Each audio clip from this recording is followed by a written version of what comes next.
내가 언제 죽었지? 내가 언제 죽었었지? 죽었던 나를 살리신, 죽을 뻔했던 나를 살린 게 아니고 죽었던 나를 살리셨다. 할렐루야. 그러니까 죽었다가 살아났으니까 우리 인생은 덤으로 사는 인생. 할렐루야. 그러면 우리를 죽었다가 살아나게 하신 그분이 덤으로 사는 인생을 주셨으니까 그분을 위해서 살아야 되겠죠? 물에 떠내려가서 죽어가는 사람을 건져놓으면 어떻게 해요? 내보따리잖아. 내보따리잖아. 우리 그런 인생들이 많네요. 하나님이 우리는 뭐 물에 떠내려가다가 이게 실세된 자들이 아니에요. 죽었던 자들이요. 다 죽었던 자들을 건져가지고 살려놓으셨습니다. 자, 그러면 죽었던 나를 살리신 하나님이라는 제목으로 우리 말씀을 같이 봤는데요. 여러분 잘 아는 것처럼 에베소라는 지역의 교회를 향한 주님의 말씀이죠. 에베소 교회를 향한 말씀, 요한계시록에도 있죠. 계시록에도 에베소 교회를 향한 주님의 말씀, 그 교회를 향해서 주님이 책망했던 내용이 있었는데, 처음 사랑을 네가 잃어버렸구나, 처음 사랑을 회복하라 라는 그런 메시지를 준 교회가 에베소 교회인데요. 어찌하든 이 에베소 교회를 통하여서 우리에게 주님이 교훈하시는 내용은 한마디로 하면 교회가 뭐냐, 교회론에 대해서 굉장히 잘 나타내는 성경이 에베소서입니다. 그 가운데 우리가 지금 보고 있는 이 2장 1절부터 5절까지의 말씀을 중심으로 죽었던 나를 살리신 하나님이라는 제목으로 말씀을 묵상하는데요. 1절은 그렇게 말씀하고 있죠. 그는 예수님이에요. 예수님은 허물과 죄로 뭐했던? 죽었던 너희를 어땠다? 살리셨도다. 허물과 죄로 죽을 뻔했던 자가 아니라 죽었던, 이미 죽어 있었습니다. 할렐루야. 여러분, 이걸 우리가 인정해야만이 우리 믿음의 진보가 있어요. 내가 언제 죽었다고 우리 나라는 썽썽하구만. 이래버리면 이제 믿음의 진보가 이렇게 진도가 안 나가요. 그래서 왜 어떻게 죽었나? 성경은 1절 보니까 허물과 죄로 죽을 뻔했던 이만이라. 허물과 죄로 어땠다고요? 죽었던 너희를 살렸다라고 말합니다. 원어를 보면 살리셨도다라는 단어는 없어요. 그런데 우리가 짐작해 보건대 그는, 예수님은 허물과 죄로 죽었었던 우리를 그분이 살렸지 라는 의미로 죽었던 우리를 살리셨도다라고 기록하고 있는데, 1절의 원어를 보면 살렸다는 말은 없지만 우리가 5절 말씀에 살리셨고라는 말씀이 있죠. 자, 그러면 허물과 죄 때문에 죽었어요? 죄는 좀 알겠어. 그럼 허물은 뭔가? 여러분, 죄라는 단어가 하마르티아라는 단어인데요. 이 단어는 뭐냐면 저기 우리 양궁 선수들이 관역을 향해 확 정중앙을 맞추면 몇 점? 10점. X10. 정중앙을 맞추면 X10. 10점 맞아요? 그런데 선수들은 적어도 노란, 빨간 이렇게 해서 그 관역에 대부분 다 맞추잖아요. 근데 이 선수들이 아닌 사람이 가서 활 잡고 한번 쏴봐. 그러면 관역에 맞추기가 굉장히 어려울 겁니다. 그래서 관역에서 벗어나는 그것을 뭐라고 하냐면 죄라 그래요. 그러면 그 관역이 뭐예요? 하나님의 말씀. 하나님 말씀이라는 관역에서 뭐가 벗어나요? 내 생각이 벗어나고 내 말이 벗어나고 내 행동이 벗어나는 그 모든 것을 성경은 죄라 그래요. 그러면 이 양궁 선수가 활을 쐈는데 자꾸 벗어나. 우리 군대 다녀오신 분들은 총 쏴보신 분들 아실 거죠? 총 쐈는데 보통 탄착점이라고 그래요. 탄착점. 쐈는데 이 총구멍이 뽕뽕뽕 뚫려 있는데 여기 한쪽으로 모여 있어. 근데 모여있기는 모여있는데 중심을 향해서 11시 방향으로 이렇게 틀어져 있다. 그러면 탄착점을 이렇게 조정을 해서 가운데로 모아지도록 하는 0점 조정이라는 걸 합니다. 마찬가지로 전 여러분들도 거룩한 0점 조정이 필요해요. 그래서 말씀이라는 그 관역에 내 생각이 벗어났어. 내 말이 벗어났어. 여러분 말이 벗어났나 안 벗어났나는 성경을 알아야 돼요. 성경을 모르면 내가 관역에서 벗어났는지 안 벗어났는지 몰라요. 우리 흔히 그런 경우 있잖아요. 아니, 어떤 그런 법이 어디가 있어? 이잖아요. 그런 법이 어디가 있어? 여러분, 무슨 일 하다가 내가 이렇게 어려움을 겪고 그러면은 뭐예요? 그런 법이 어디가 있어요? 그런 법이 어디가 있어? 이렇게 얘기하잖아요. 세상 사람들이 얘기할 때 그런 법이 어디 있냐는 얘기죠. 근데 세상 법도 내가 알지 못하는 가운데 그런 법이 있는 경우가 많죠. 그러면 내가 법을 모른다고 해가지고 그 법을 어겼을 때 거기에 대한 대가가 너는 법을 몰랐구나, 용서해 줄게, 이런 법이 없습니다. 알든 모르든 세상 법이라도 어기면 반드시 딱지가 날아오든 벌금이 매겨지든 금고든 뭐든 하여튼 그런 벌이 주어지게 돼 있어요. 죄는 반드시 벌이 있어요. 죄는 벌이 있어. 자, 그렇게 되는데 허물과 죄, 그 죄라는 것은 말씀의 관역에 나의 생각, 말, 행동이 벗어나는 겁니다. 여러분, 저는 한 주간 동안에 우리 삶을 이렇게 돌아봅시다. 여러분의 말이나 생각은 안 보이니까 우리가 안 그랬어 라고 말할 수 있지만 하나님 아시잖아요. 여러분 가운데 생각과 말과 행동으로 죄 안 지은 사람 한번 발 들어보세요. 하나도 없구만. 우리는요, 죄를 안 지으려야 안 지을 수 없는 존재, 죄를 다 짓고 살아요. 그렇지만 주님이 그 죄를 다 용서해 주셨기 때문에 지금 이 자리에 있는 거거든요. 자, 그런데 우리는 용서받은 죄인이라는 말을 간혹 합니다. 아니, 용서받았으면 용서받았지 왜 죄는 뭐야? 우리는 그러거든요. 여전히 연약하기 때문에 순간적으로 내 말이 실수라고 말하지만 성경의 관역에 본다 그러면 그게 죄인 거거든요. 이게 하마르티아라는 단어인데 죄의 관역에서 벗어나는 것이 죄예요. 그러니까 말씀의 관역에서 벗어나는 죄인데 우리는 한 주간 이렇게 돌아보면 그렇지 내가 그런 말한 거 있어 생각나. 순간적으로 막 열받아가지고 팍 쏘아 붙였던 거 그거 탁 그것이 죄라는 거예요. 근데 우리는 뭐예요? 나 죄 안 졌어 라고 말할 사람이 아무도 없다. 근데 뭐가 먼저 나왔냐면 허물이 먼저 나왔죠. 허물과 죄 때문에 죽었다. 자, 허물이라는 말은 뭐냐? 흠결이 있다는 얘기지, 흠결. 근데 이거 원어를 보니까 이 허물이라는 단어가 어떤 의미가 있냐면 떨어진다라는 단어와 옆에서 떨어진다라는 단어, 옆에서 떨어져. 이게 허물이라는 얘기죠. 옆에서 떨어졌어. 그 옆에서 중심되는 무엇으로부터 떨어졌어. 그러니까 떨어져 버리니까 이게 허물이 된 것이죠. 우리 예수님이 요한복음 15장에서 그렇게 말씀하셨죠. 나는 참 포도나무여 너희는 가지다. 그 가지가 포도나무에 붙어 있지 아니하면 과실을 맺을 수 없다라 그러죠. 이게 허물이 있으면 열매를 못 맺어요. 그만큼 가지에서 떨어졌다는 얘기죠. 가지에서 떨어졌다. 그래서 허물이라는 것은 뭐뭐 옆으로 이렇게 떨어져 있는 겁니다. 이만큼만 왜 자꾸 떨어져? 이만큼만 그런 얘기들 하잖아요. 이만큼만 같은 무리 속에 합쳐져야 되는데 말씀의 울타리 내에 있지 않은 자꾸 말씀으로 떨어져 나가는 거예요. 요게 그러니까 허물과 죄는 그 근본 개념이 비슷한 겁니다. 비슷한 거야. 그래서 허물과 죄로 우리는 어땠어요? 죽었다는 얘기입니다. 그러면 왜 허물과 죄로 죽었나?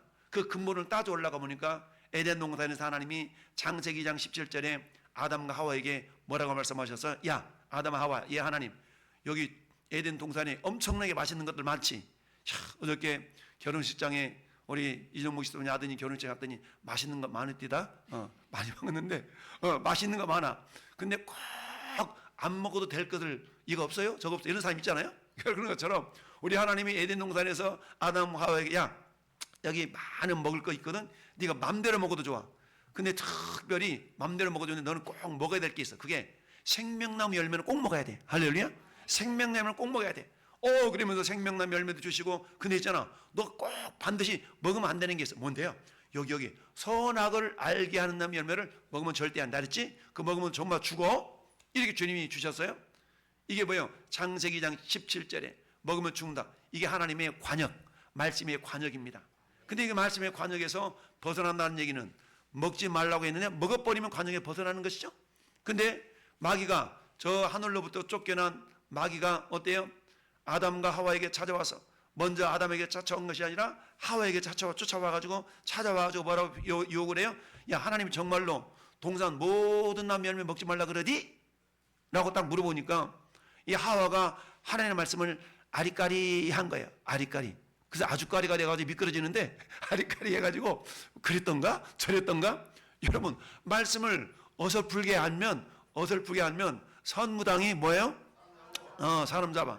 그런 것처럼 말씀을 어설프게 알면은 그것이 잘못된 것인 줄 모르고 막 아주, 전도서 8장에 보니까 하나님의 심판이, 죄에 대한 심판이 신속히 이루어지지 않기 때문에 죄 짓는데 담대하대. 담대하게 막 죄를 짓는다는 거예요. 강도들이 야, 우리 이렇게 안 잡혀 막 그런다는 거죠. 그런 것처럼 너 그거 먹어도 절대 안 죽어. 그랬더니 하위 마귀가 아담과 하와에게 쫓아와가지고 안 죽는다고 싹 하니까 그 소리를 듣고 딱 보니까 어머나 세상에, 오, 하나님의 말씀만을 기억할 때는 저거 먹으면 절대 안 되지, 저거 볼 때마다 저거 안 되지 이러면서 지나갔는데 마귀 말을 딱 듣고 보는 순간에 세상에나 맛있을 것 같아. 묵고 듣고 보니까 맛있을 것 같아. 아마 침이 꼴딱꼴딱 넘어가. 아, 그래가지고 하와가 한 움큼 탁 먹어 물어보니까 아, 세상에 사과 맛 같기도 하고, 이야, 이게 또 어제 뭐가 나왔죠? 무슨 열대가 용과라고 아세요? 용과 맛 같기도 하고 이런 맛이었던 거야. 그 딱 먹고 나서 아담을 불렀어. 자기야, 왜? 일로 와봐. 이게 뎁다 맛있다. 그러니까 이거 하나님 먹지 말라 그러는데 자기 먹은 거야? 근데 너무 맛있는 거 있지. 자기는 한 모금에 당해가지고 먹는 순간이 어때요? 벌거벗은 모습이 보여지고 할렐루야, 음메 창피해. 창피를 느끼지 못했던 것들이 창피가 느껴지고 어때요? 결국 하나님으로부터 죄함을 때문에 죽음을 당했는데 결국 어때요? 우리의 연약함, 이 죄라는 것은요, 하나님과 관계를 단절시키는 그런 일을 하게 된대. 그래서 죽음이라는 것은 관계 단절이 죽음이잖아요. 그래서 죄 때문에 결국 하나님과 관계가 단절되게 돼 있죠. 에스겔 18장 4절에 모든 영혼이 다 내게 속한지라 아버지의 영혼이 내게 속한 같이 그의 아들의 영혼도 내게 속하였나니 범죄하는 그 영혼은 죽으리라. 범죄하는 영혼은 죽으리라.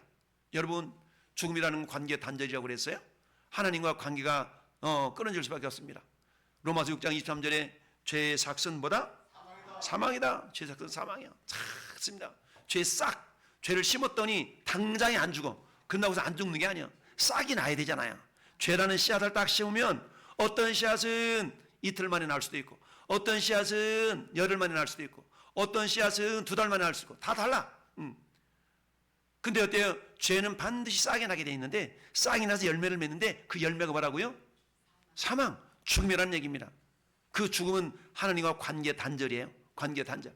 그러니까 하나님과 관계가 단절되어서 욕심 잉태한즉 죄를 낳고 죄가 장성한즉 사망을 낳느니라.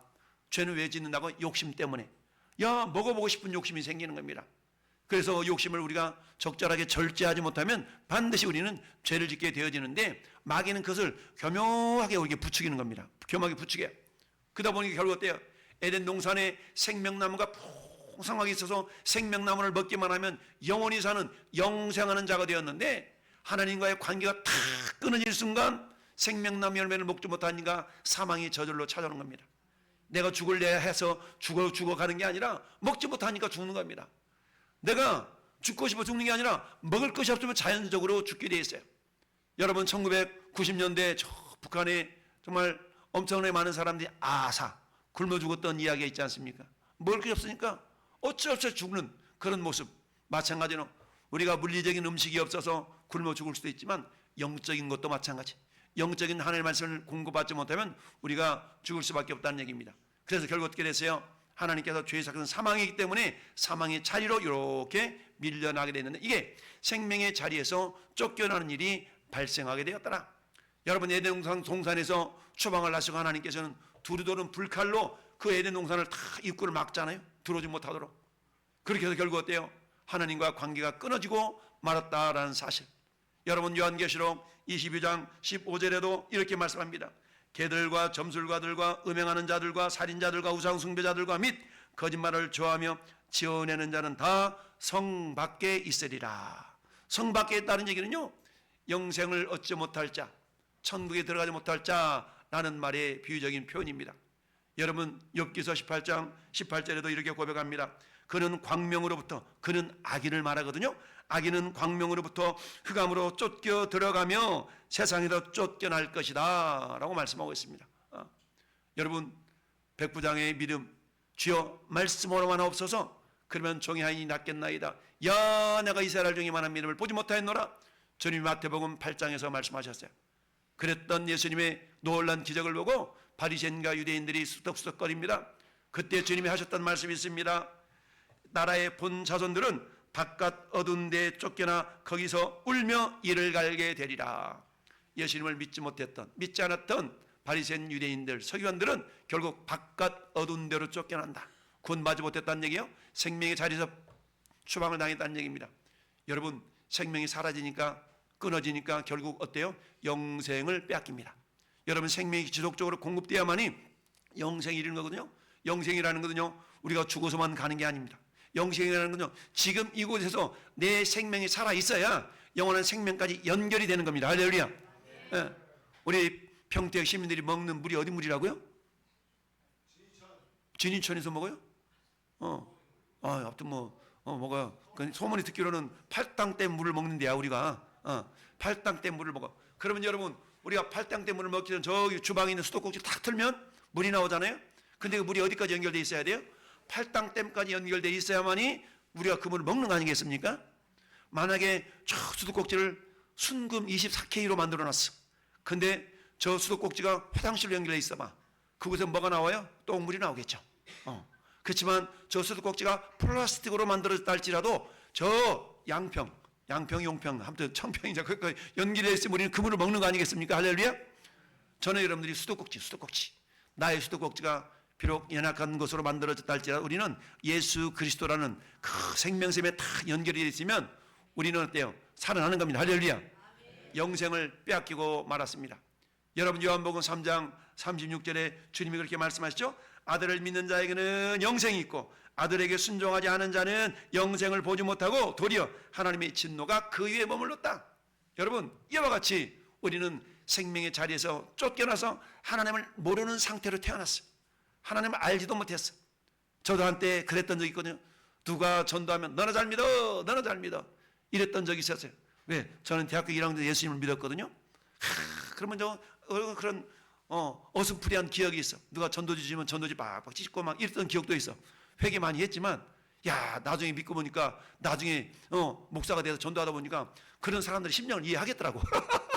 모르니까 그래. 모르니까 알면 그러겠어요? 모르니까. 여러분, 천국과 지옥이 있음을 믿어보세요. 그렇게 살겠어요? 안 살지? 예. 우리 근데 천국과 지옥을 안 믿잖아. 천국과 지옥을 안 믿어. 어떤 분은 40대 중반에 어떤 여성분을 만나서 얘기를 하는데, 이분이 자기 부모님도 성당 다녀, 자기도 성당 다녀, 자식들도 성당 다닌다는 거예요. 아, 그러세요? 예수님 믿으세요? 근데 믿는다고 해. 그래요? 그러면 혹시 천국과 지옥이 있음을 믿으세요? 그랬더니 안 믿겨진대. 예. 그러면 하나님의 실존, 하나님이 계신 것을 혹시 믿으세요? 이게 물어봤거든요. 그랬더니 이분이 있는 것도 같고 없는 것도 같고 이렇대요. 있는 것도 같고 없는 것도 같고 부정도 안 해. 그렇다고 해서 있다고 확신도 못 해. 이걸 뭐라고 그러냐면요, 불가지론이라고 그래요. 불가지론. 있는 것도 아니고 없는 것도 아니고 불가지론자들이 많죠. 이 시간 저와 여러분들 가운데도 불가지론자들이 있어서는 안 되는데, 그렇잖아요. 믿음이 부족하면 어떨 때는 하나님 계신 것 같아. 어떨 때 내가 열심히 신앙생활 잘할 때는 하나님 계신 것 같아. 근데 내가 신앙생활 잘못하면 하나님 없는 것 같아. 이런 경우들이 있거든요. 여러분, 믿음이라는 거는요, 내 감정 때문에 좌지우지 되는 게 아니에요. 현상 때문에 좌지우지 되는 게 아니거든요. 믿음은요, 하나님의 말씀 그대로인 거예요. 할렐루야. 말씀을 그대로 받아들이는 겁니다. 내가 믿음이 좋다는 얘기는 뭐예요? 말씀을 그대로 있는 그대로 내가 퍼펙트하게 받아들이는 것이 분량이 크면 믿음이 큰 거죠. 근데 어때 막 뜨거울 때는 막 산이나 넘길 것 같은 그런 믿음 있는 것처럼 보이는 그런 상태가 어느 때인지 다 바람 빠진 고무 마냥 다 주저앉아가지고, 이런 건 감정이지 믿음이 아니에요. 여러분, 감정과 믿음은 다를 수 있어요. 여러분, 믿음이 충만한 사람이 감정적으로 충만할 수 있지만 감정이 충만하다고 해서 꼭 믿음이 충만한 건 아니에요. 우리 이거 잘 분별할 수 있어야 됩니다. 그래서 어때요? 믿음이라는 것은요, 요동하지 않는 겁니다. 할렐루야. 왜? 하나님의 말씀이 진리이기 때문에 진리를 부여잡고 있는 사람들은 요동하지 않아요. 상황 때문에, 문제 때문에, 현실 때문에 요동하지 않아요. 잠시는 움직일 수 있죠. 근데 라면 가운데 오뚜기 라면이라고 있습니다. 있죠? 오뚜기가 뭐예요? 오뚜기가 넘어져도 잘 일어나. 할렐루야. 오뚜기의 무게 중심은 참 밑바닥에 깔려 있어가지고 툭 쳐도 다시 빗덩어리에다가 금방 중심을 잡아. 저는 여러분들은 영적인 오뚜기들이 되기를 바라요. 예수 그리스도가 우리 중심에 다 있어가지고 우리가 세상으로부터 얻어맞을 수가 있어. 이리 비쳐 저리 비쳐 갈 수 있어. 그러나 자빠지면 안 돼. 자빠졌다가 다시 일어나야 돼. 할렐루야. 이처럼 영생을 빼앗기는 그런 존재가 되면 안 되는데, 그렇습니다. 우리 주님은요, 저나 여러분들이 영원의 생명을 얻는 자 되기를 원하시고, 이미 우리는 예수 그리스도 안에 있기 때문에 영생을 얻은 자가 된 줄로 믿습니다. 요한복음 6장에 53절에 예수께서 이르시되 내가 진실로 진실로 너희에게 이르노니 인자의 살을 먹지 아니하고 인자의 피를 마시지 아니하면 너희 속에 생명이 없느니라. 인자의 살을 먹고 인자의 피를 마신다. 오늘 성찬식 하잖아요. 성찬식은 예수님께 내가 올 때까지 이거를 행하여서 나를 기념하라 라고 말씀하고 있는 겁니다. 내 안에 영생이 있는 자들이 누릴 특권 중에 한 가지가 성찬이에요. 그 특권이라는 건 내가 누림으로 내 것이 되는 거잖아요. 하나님이 주신 특권이 성찬을 참여하는 겁니다. 할렐루야. 이건 아무나 참여할 수 없어요. 오직 세례받은 사람들만 참여하잖아요.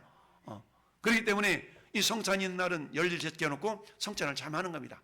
자, 어쨌든 이처럼 우리가 죽었다는 것은 허물과 죄 때문에 죽었는데 생명의 자리에서 우리가 이렇게 쫓겨났다는 것이고 영생을 빼앗겼다는 얘기입니다. 그럼 어때? 우리는 가능성이 없는 겁니다. 희망이 없는 존재예요. 희망이 없고 가능성도 없는 존재였던 우리, 이제는 어때요? 저렇게 죽었던 우리, 죽어 있었기 때문에 죽어 있는 우리를 누가 사로잡았어요? 공중 권세 잡은 자를 따랐다. 여러분 2절 말씀 보니까 그때는 죽었던 때. 너희는 그 가운데 행하여 죽은 가운데 행하여 내가 죽어 있는 줄 몰라. 여러분 술 취한 사람들 물어보세요. 당신 술 취했지? 그럼 취했다고 그래? 안 취했다고 그래? 안 취했다고 그러지. 술 취한 사람한테 술 취한 물어보면 안 취했다고 그래. 마약한 사람은 우리 그래 이국 지사는 그래 집사 딱지 띄어. 할렐루야. 술 취해 살지 말고 성령 충만해 살아야 돼. 할렐루야.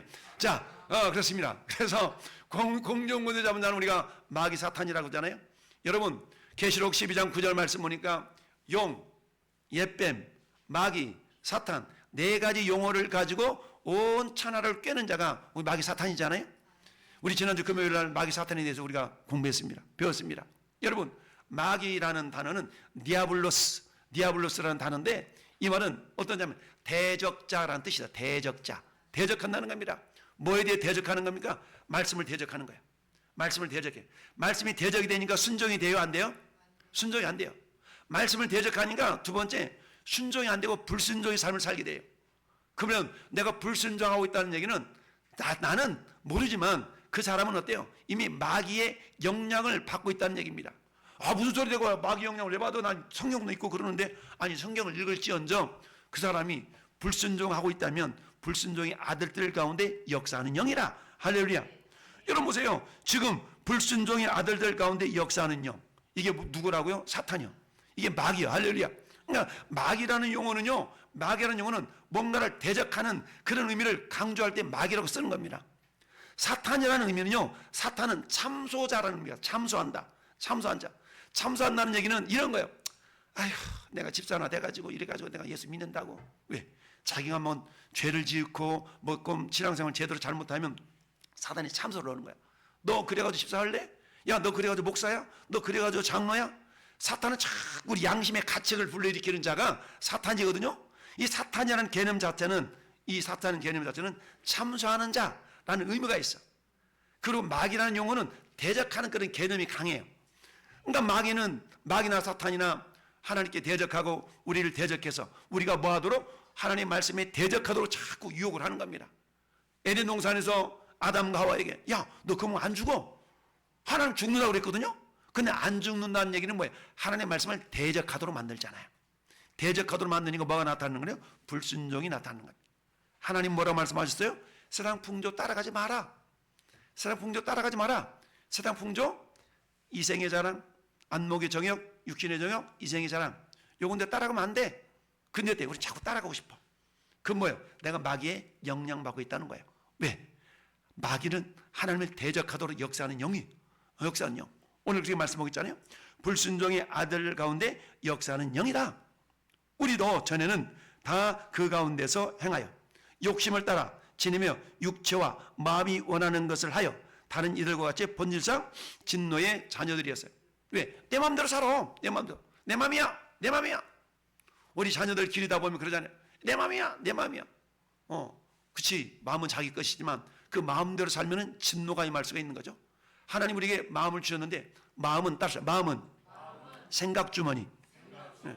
여러분 요한복음 13장 2절 말씀 보니까 마귀가 벌써 가룟 유다의 마음에 예수를 팔려는 생각을 넣었더라. 마귀는요 오늘도 우리에게 생각을 집어넣어요.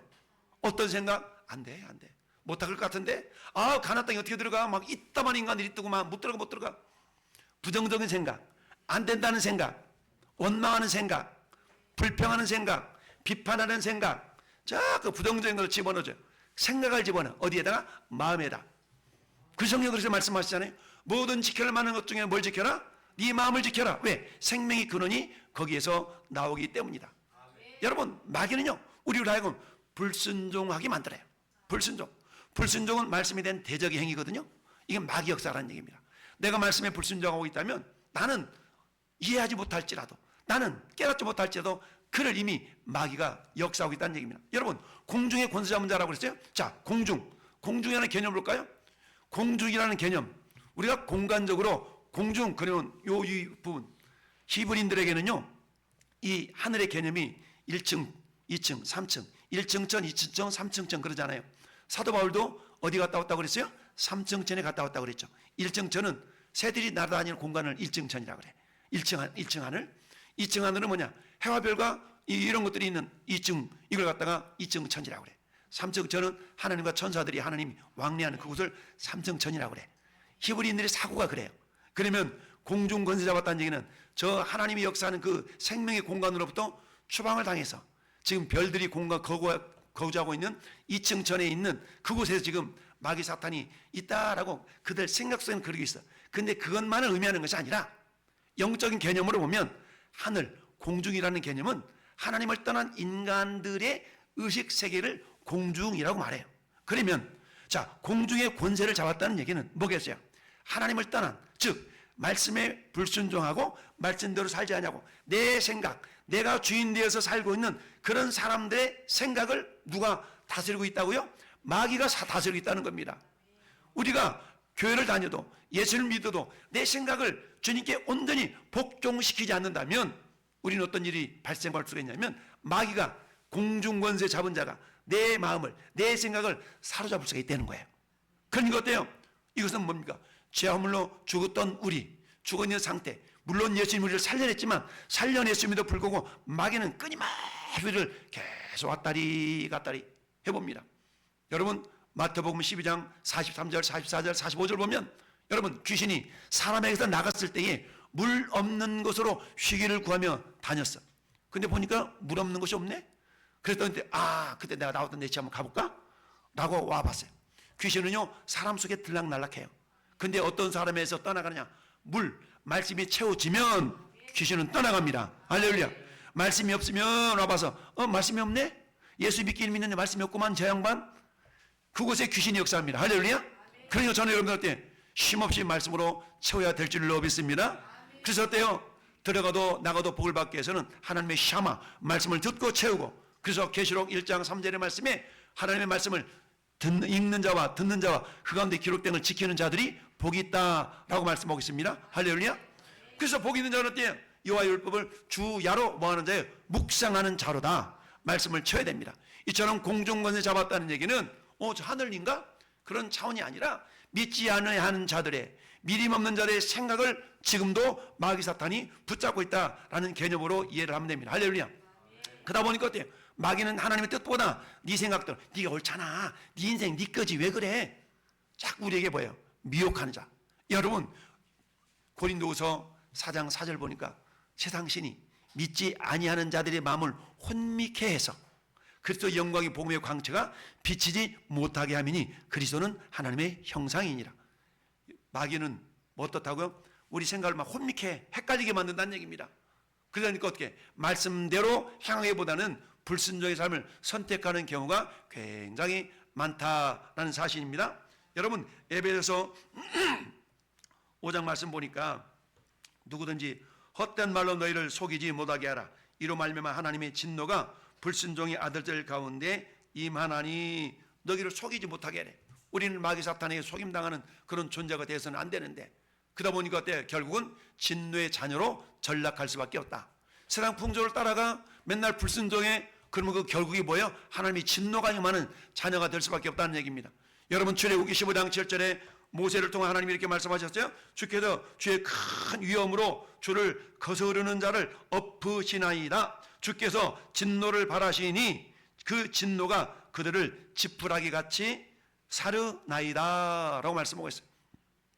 하나님은요 진노하시는 분이에요. 진노하시는 분. 어떤 자들이 진노하시는, 하나님은 오래 참으시거든요. 근데 오래 참으신데 하나님의 인내가 영원하지는 않아요.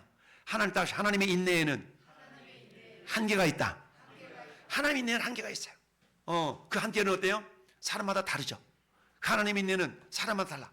어떤 사람은 10살에 죽을 수도 있어. 어떤 사람은 90살 되어도 안 죽을 수가 있어. 어떤 분이 그랬더라 어제?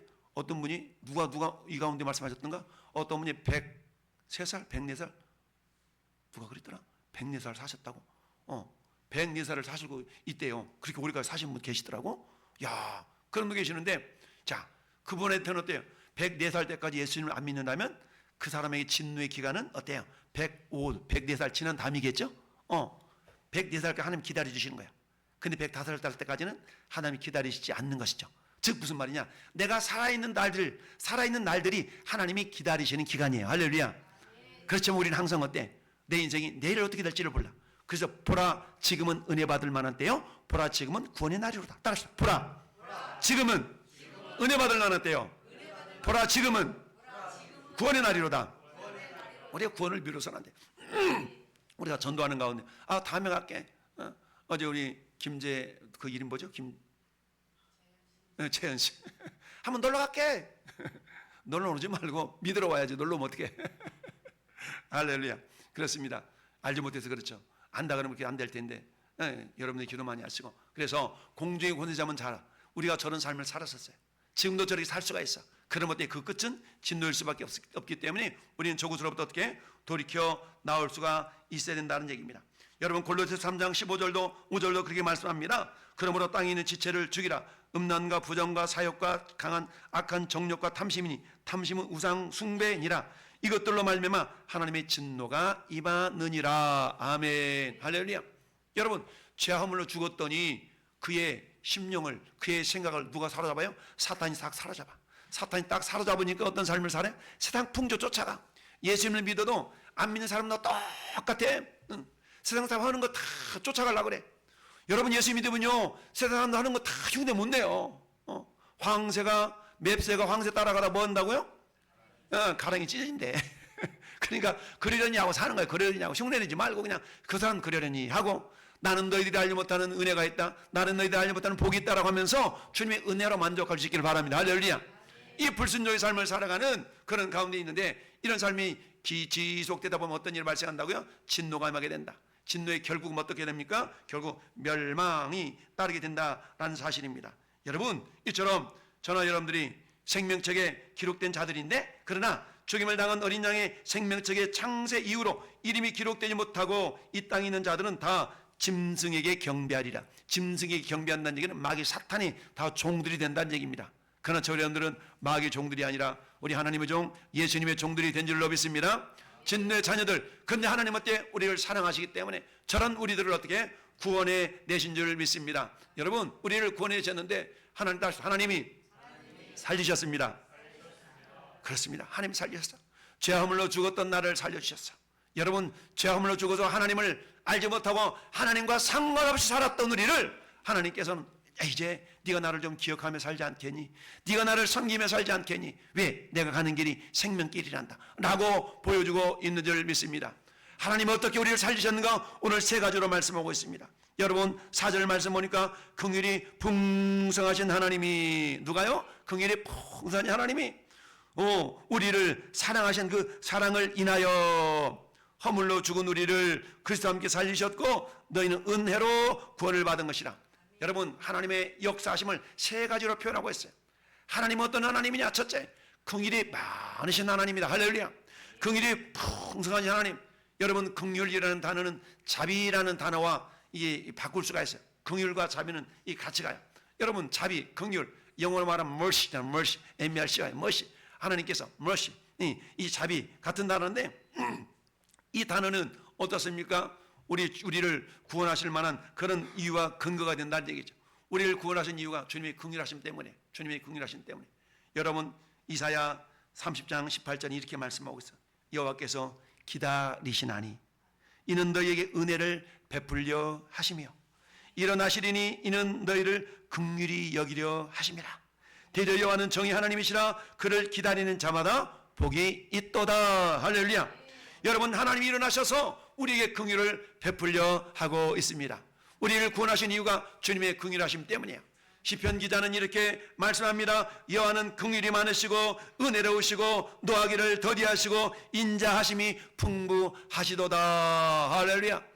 여러분, 예수님의 제자, 예수님의 동생이었던 유다가 기록한 유다서 1장 21절에 하나님의 사랑 안에서 자신을 지키며 영생에 이르도록 우리 주 예수 그리스도의 긍휼을 기다리라 라고 말씀하고 있습니다. 할렐루야. 이처럼 주님의 긍휼하심이 있기 때문에 우리가 구원의 길에 들어설 수가 있는 줄로 믿습니다. 우리를 구원하신 구원의 본질은 우리가 잘 아는 하나님이 세상을 이처럼 사랑하사 독생자를 주셔서 있는 저를 믿는 자마다 멸망하지 않고 영생을 얻게 하려 하십니다. 할렐루야. 우리를 사랑하는 그 사랑 때문에 우리가 구원에 이르게 된 줄 믿습니다. 여러분, 주님의 사랑은 어떤 사랑이에요? 우리가 아직 죄인 되었을 때에, 하나님을 알지도 못했을 때에 우리를 위하여 그리스도께서 십자가에 못 박혀 죽으심으로 말미암아 하나님께서 우리에 대한 자기의 사랑을 확증했다라고 해서 할렐루야. 우리 잘 아는 것처럼 이사야 53장 6절 시작.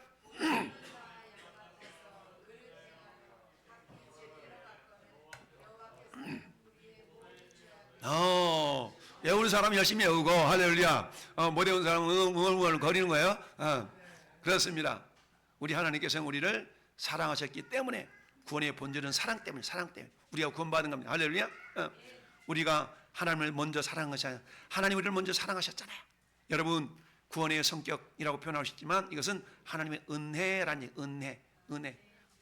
은혜는 값없이 주시는 하나님. 우리에게는 값없이 주어지는 것 같지만 하나님 편에서는 당신의 독생자 예수 그리스도를 희생시키는 엄청난 대가를 지불하셨지 않습니까? 그 대가를 주님이 대신 지불하셨어요. 단지 우리는 어때요? 지불한 그 대가를 우리가 인정하고 받아들이기만 하면 우리가 구원을 얻는 놀라운 은혜가 주어진 줄 믿습니다.